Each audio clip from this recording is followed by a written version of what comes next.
everybody, and welcome to another episode of Unsubscribe, the Demand Drive podcast. I am your host, AJ Alonso, and today I have with me Mr. Jon Selig. Jon, how you doing?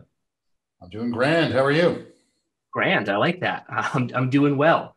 I'm really excited to have Jon on the podcast today because he mixes, I won't say sales is a passion of mine, but it is becoming a passion. Two passions, we'll go with it, of mine, sales and humor. As an aspiring failed stand-up comedian myself, I'm really excited to dig into the intersection of sales and humor with you and go through what you've been able to build, frameworks, your experience, etc. But before we dive into any of that, let's find out more about you. Who is Jon Selig? Give me the story. Yeah, well, I don't know how long this podcast is, but I'll try and condense it. I live here in Montreal, Canada. I started my sales career after not having a clue of what I wanted to do in life, like maybe some people listening. Ended up at a small startup called Oracle. They were hiring for, you've heard of them? Very faintly. They were hiring for this role called business development consultants in the early 2000s. And I said, wow, that sounds prestigious. I can help consult, and help develop strategies that can take this company to the next level. I have an MBA, but then when I got there, I found out it was essentially cold calling. It was it was like the first generation of what we call SDRs today. And I was pretty livid by it. Like I felt that the ad misled me. Mm-hmm. But I decided to just kind of like go through the process. They offered me a job the next day. I said, yeah, this seems like, I was coming off the dot-com bust, if you want to know the truth. And everything was like there was no way to succeed at all these companies. Everything was flaky and fluffy. And I like the idea of just this is what you need to do to get paid. And I kind of like that. It was very clear. And so I got into being an SDR. After a year of doing that, I moved into an account, let's just call it an account executive role, where I was selling to existing Oracle clients, like upselling them on different ERP solutions. After that, I joined an Oracle partner for 6.5 years. They were pretty fledgling. I saw a lot of promise in them. And in my 6.5 years there, we grew from 8 people to 35 people. And then I decided to move my career in really unprecedented directions. And I kind of left enterprise sales and I started doing stand-up. It's something I fell into. I wasn't trying to be a full-time comedian, but I knew I needed career changes. No disrespect to the everyone's chosen careers that are listening, but I knew I wanted to do some other things in life. I knew I wasn't meant to be selling software to CIOs my whole life or CFOs. And I just got very addicted to stand-up. I got addicted to the process. And at one point I said, I'm learning a lot here. I'm going to use this for something else. And in 2017, I started comedy writing for revenue team, what is now comedy writing for revenue teams. And I show sales teams how to approach, and marketing teams, to be quite frank, how to approach their audience, their prospects, the same way a stand-up comedian would, which is, who is my audience? What do they care about? How can I highlight those things that they care about and elicit emotional reactions through this vehicle called comedy or jokes, as we comedians like to call them. It's funny that and it's kind of beautiful that you fell into sales, did that for a while, fell into comedy, per your words, did that. And you were like, wait a minute, there's this beautiful intersection of these two things that I can leverage to make them work for one another. And you kind of touched on a handful of the ways that you can use, as you say, comedy, humor, jokes, to connect it to sales. So you mentioned like eliciting emotions, understanding your audience, in, I guess, like if you call them sales terms or sales terminology, like what does that, if I'm a new SDR or if I'm trying to just get better at the job, what would that sound like to me if you were like consulting me on how to be a better SDR through the lens of humor or comedy? Yeah, I think we need to work backwards always. Like if you're an SDR and you're cold calling or cold emailing, you probably have 6 seconds to be relevant. And you have another 6 seconds to, like I said, get that emotional reaction. What you need to trigger your buyers. Yeah. as I like to say. And comedians, if we watch comedians, not big famous ones on Netflix that we're tuning into because we're already fans of theirs, but if we go to a club and let's say there's a showcase and there's 6 comedians doing 10 minutes each and we don't know any of them, you're going to notice that for the vast majority of them will come out in the first 15 seconds, make you laugh. Otherwise you're gone, right? Like they're going to get a big laugh in the first 15 seconds. Not necessarily that they're gone, but we lose a little trust and faith in who's on stage at that point. And then they have another 15 seconds, maybe 30. If they don't do it if they haven't made us laugh in the first minute, everyone's faces are lighting up, but not because we're laughing at their jokes. It's because we're on our phones. That's it. And the audiences can see that blue light. Comedians can see that blue light from the stage on everyone's faces that's disengaged. So how do we hook them in? We have to be short, quick, punchy, to the point, and relevant. And like I said, elicit an emotional reaction. So if we look at our prospects, just imagine them as we're speaking to them in a stand-up comedy club. We as a salesperson, we're on that stage. All our prospects are in the audience. Let's just say they want to laugh. How can we relate to all those people within the first 15 seconds? It's usually a quick joke. And a joke is not a long-winded wind-up, a story with a punchline that comes after everyone in the bar says something to each other and, asks a question and gives an answer. A joke is just a 1 or 2 sentence structure, vehicle, let's call it. It's got as few words and syllables as possible that says as much as possible. I like that. Yeah, because I fall into the trap often of thinking that jokes have to be these long-winded, multi-threaded, complicated things that the punchline, more often than not, isn't worth it. I think it's funny, but I've been told it's not worth it. But in reality, like if you're, like you said, if you're an SDR and you get someone on the phone, or if you're sending an email, you have that first sentence to really convince them, basically, like, hey, you should listen to me. Whether or not you use it as a traditional hook, or if you're implementing a joke, like you're still acting towards the same goal, which is building up the trust, the credibility, and letting someone know, like, maybe spending some time reading this email or listening to this person's worth it, versus like just getting hung up on or having your email deleted immediately. So obviously similarities abound in that sort of like introduction aspect of sales and comedy. I realize I've been extremely ironic because I'm a comedy writing for revenue teams guy, and I haven't told a single joke or said anything even remotely funny since we started recording. So hey, now I'm the irony for revenue teams guy. But let's kind of unpack something that helps sellers or comedians connect with their audience. It's pain, it's tragedy, it's problems in life, right? Don't you hate it when was what Seinfeld was known for. And it's all about being relatable and getting people on your side and saying, yeah, I do hate that. That does piss me off. Yeah. So the idea is like, okay, well, if we work backwards and we say, look, you're a software company, or it doesn't matter what kind of company you are, you're in business because there's a market opportunity. The market opportunity is a lot of people or a lot of companies are struggling with a certain problem. How can we reframe that problem or tell a story about why that problem sucks for that buyer in those 2 short sentences that last no more than 12 seconds?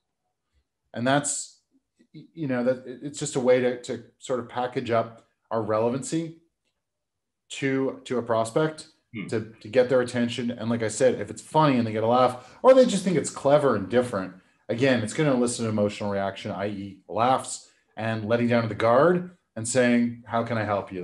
That was interesting. I like that. How can I help you? You've earned my time. Yeah. I think it was Chris Beal who said that it's all about, like, when you're calling someone, you're a stranger. And the idea that because you're a stranger, they're afraid of you because they think that, you're going to try to convince them to do something that you don't want to do. You're going to try and sell them something that maybe they don't want, or have a conversation about something they don't want to have a conversation about. And breaking down that barrier, that initial reaction of like picking up the phone and realizing that it's a cold call, is so important to getting to the next step. Or in an email, that initial introduction sentence that you have gets over that gut reaction of like, oh, I shouldn't have opened this email. That now they know I opened it and that I saw it. So I'm going to get more prospecting emails are going to call from this person, getting them to the next line, letting them sort of let their guard down and move on. I think that's, jokes in your case are a great way to do that. Even if they're not funny, at least they're clever. You just kind of drop that initial facade that the person has. Yeah. I think at the end of the day, if we understand who our audience is and we've built out a target account list of accounts or prospects wisely, we'll never be fully a full-on stranger if a prospect opens an email, answers a phone, as long as that message is okay. As long as that message is relevant and addresses their needs. I mean, that is the goal of marketing and sales. It's like we only want to talk to people who feel that we can help them.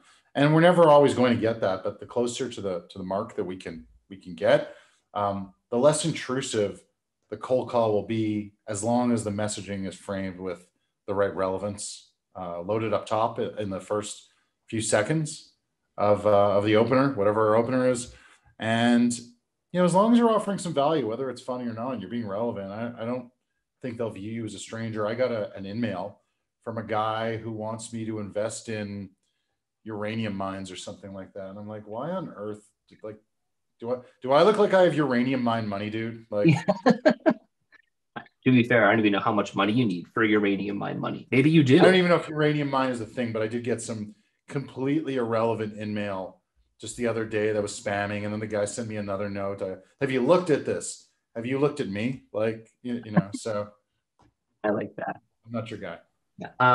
So you talk about like having to know your audience. And I think part of this process that you develop, the framework around like being able to craft succinct, 6, 12-second, whatever relevant jokes for a particular audience, involves not just the process of writing jokes, but also forcing, for lack of a better phrase, the reps to better understand their target personas, their ICPs, the day-to-day operations of the people they're talking out to. So is that like, is there anything else that reps are sort of getting out of this process outside of like just a couple of fun jokes to use during their prospecting? Well, I don't actually care if they get jokes out of it, but it is kind of the goal where every sales rep listening, block your ears. We're actually just tricking sales reps into better understanding their buyers and their relevance to their buyers through the process of writing a joke, whose goal is to elicit an emotional reaction.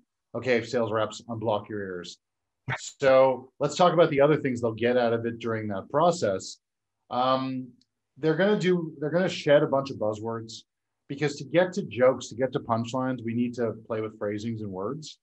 And so we have to use our thesaurus. We have to paraphrase things. We have to repackage language. Like I said, they usually do this in breakout groups.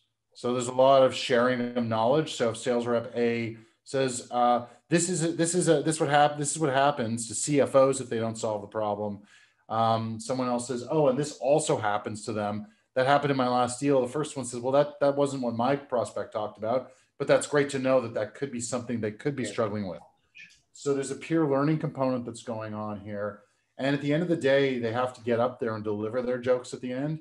So there's a confidence and presentation skills perspective. And the reality is, if you nail the joke and you get those laughs, nothing feels greater, and it's great for your confidence. And, you're going to want to try and replicate that again. No bias coming from the stand-up comedian about the greatest feeling in the world, of course, nailing a joke.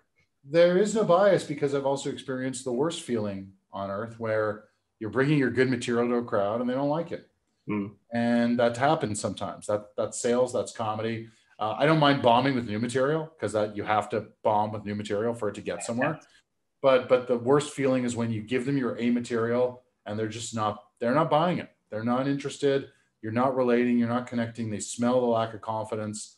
And as you start bombing, your confidence wanes. Like they see you recoiling, physically to some degree, and also emotionally. And you start questioning all your life decisions, and that's visible at times. Yeah. So, so I mean, like it's great to make crowds laugh. You feel great about it. And that confidence that you get from not just the laughs, but from even delivering the joke properly.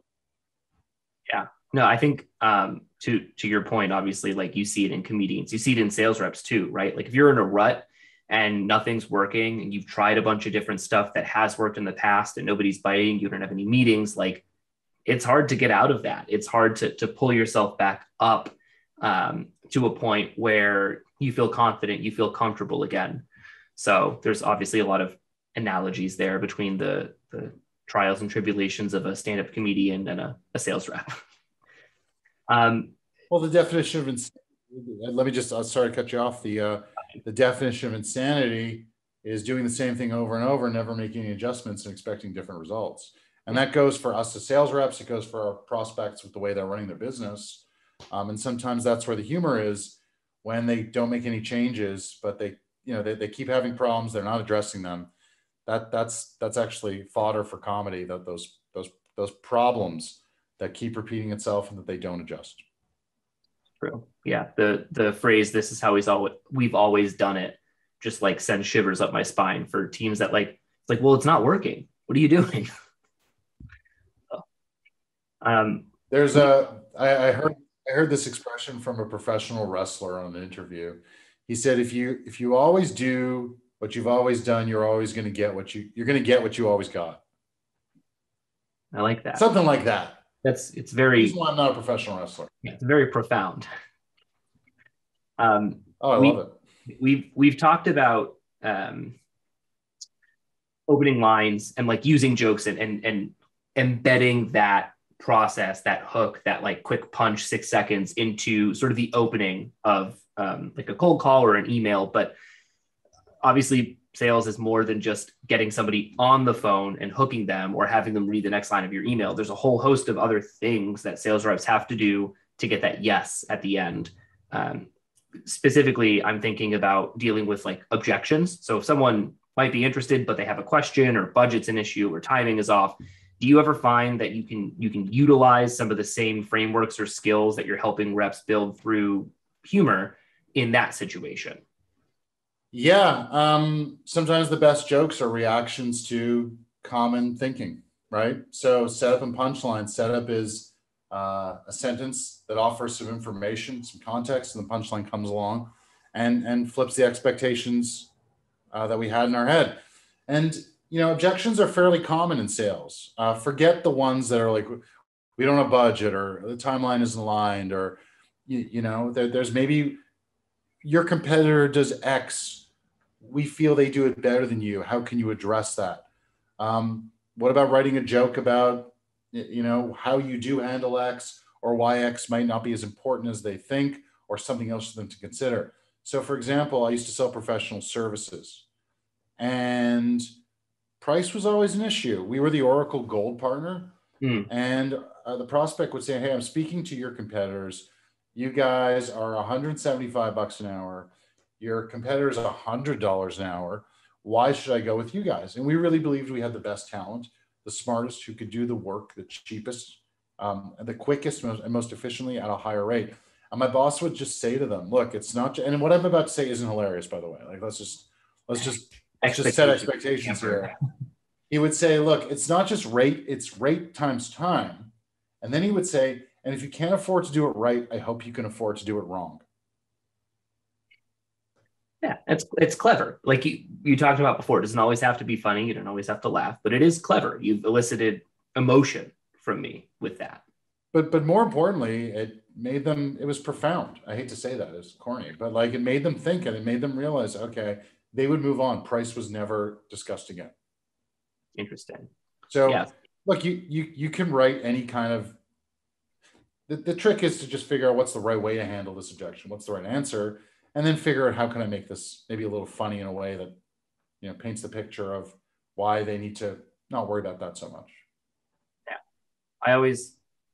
I've been using the word a lot more than I ever have. Cheeky. I've become, I guess, cheekier in my age, whereas I don't know. I was an SDR 8 years ago. I guess as recently as like 5 years ago, and early on, I never would have even imagined being cheeky to somebody, especially if it was like a VP or a C level somewhere. But I think the further on in my career that I got, the more okay I was with doing that, and like trying to throw in a jab or two here and there, make something a little bit more lighthearted, or cutting down on buzzwords, like you were saying, not trying to sound as much like a professional, but just like using my own voice as a medium to translate a message versus the perceived salesperson voice that you have. Um, do you find that like a lot of the people that you're dealing with are maybe younger in their careers and they haven't hit that point yet, or they just don't have that experience? Like, what's the situation there? I've worked with sales pros of all ages, but definitely, a lot of SDRs are in the workshops I do, and younger sales pros. And you nailed it. And the challenge is that's why the SDR role is very hard. You're asking people fresh out of college who have no business experience. They've never had the expression I like to use is most sales pros sell stuff they've never used to people whose jobs they've never had in industries they've never worked. And they're being asked to call up a CFO, a CIO, vice president of human resources or manufacturing, and tell them, look, I have the answers to your business's challenges. And we all know that, it's a hard thing to pull off, and that's where the confidence comes in. And, coming back to a question you asked in a shameless self-promotion way, that journey to writing the jokes boosts their subject matter expertise and their confidence by going through the process, like I said, unpacking the problems they solve, why they matter to that audience, and at the same time giving them a message or two that they can use repeatedly on audience after audience. But the reality is, you're right. It's really intimidating for younger folks to call up senior folks because we just can't relate. Yeah, I mean, yeah, I feel like people always assume that level of confidence or that like gumption that you have is innate in reps. Like you just show up to the role and you have it, and some people don't. But like, I don't know, I feel like it is learned. Like I definitely over the course of a couple of years built up the confidence required to make a joke in front of a CIO. And obviously you kind of saw the same thing where it's like you don't necessarily come into a session and you're like, oh, I'm a master joke writer after like one session because I just got it as an SDR. Like you're still like 22. You still graduated college like a few months ago. I don't know what you think you got. But I also think that it's interesting you're bringing this point up. I just think that having stage time in comedy is what makes us looser. And stage time with our prospects will also make us looser. Like the more calls we make, the more discussions we have, the more patterns we see, the more we learn from those patterns, the more familiar we are, the more consultative we can become. And that once we're comfortable in our subject matter, then we're in a position to inject our natural humanity and sense of humor into it. And it doesn't happen overnight. I don't expect someone who's brand new to sales to feel comfortable. I don't expect that. It's a very uncomfortable job at times. And look, I'm doing stand-up 10 years, still not fully comfortable on stage. Like it takes a while. That's fair. Yeah. I'm going to give you an opportunity. Any last words you want to say? Any last wisdom you want to impart upon the audience before we wrap up here about anything that we've talked about today? Yeah, don't go into comedy. There's no money in it. It's pretty miserable, and you'll rack your brains trying to figure out why do people not find me funnier. No, in all seriousness, no. Look, I think sales is a great career. It's not what we thought of 30 years ago. And I just watched the movie Tin Men, where aluminum siding men in the 60s are pulling cons on people to get them to buy. No, we're everybody who's listening and is in tech sales in particular. Software and technology was invented to solve problems, and your job as a SDR, an AE, even customer success, is to be a hyper niche consultant that helps your buyers solve those problems. And if you can understand those problems inside out and how they affect your buyer, you're going to be a great consultative salesperson. Then the first step is really just how do we get them to open the door, the virtual door, and let us stick our foot in and gain some entry into to their world and have a discussion so that we can help them unpack those problems. Nice. I like that. It's a neat little bow that you tied at the end of the conversation there. But do you think so? I was just sort of going with it and rolling, and the good stuff kind of came out according to you. So yeah, most of the time it just ends up working. It's good. If people want to see more content of yours, if they want to get in touch with you, if they want to learn more about you, where can they find you? They could find me on LinkedIn. I'm on there a lot. There is no, there is no H in John, so it's JONSELIG. Just be careful that I recently did a podcast and came out with JOHN, and then that it's a bit of a ripple effect on how people find me. So JONSELIG.com as well. LinkedIn, my website.